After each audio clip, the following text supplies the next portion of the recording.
Növbəti avtomobilimizdə Lexus 507-dir. Bu avtomobildə də maqnitofon problemi var.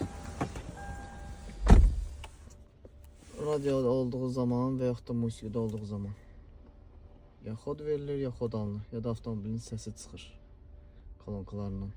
İnşallah bunu təmir edəcəyik. Gördüğünüz kimi heç bir hissiyat yoxdur. Amma radiodadır.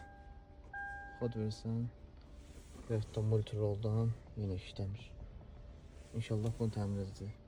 Bu da avtomobilin hazır versiyası. Gördüğünüz kimi.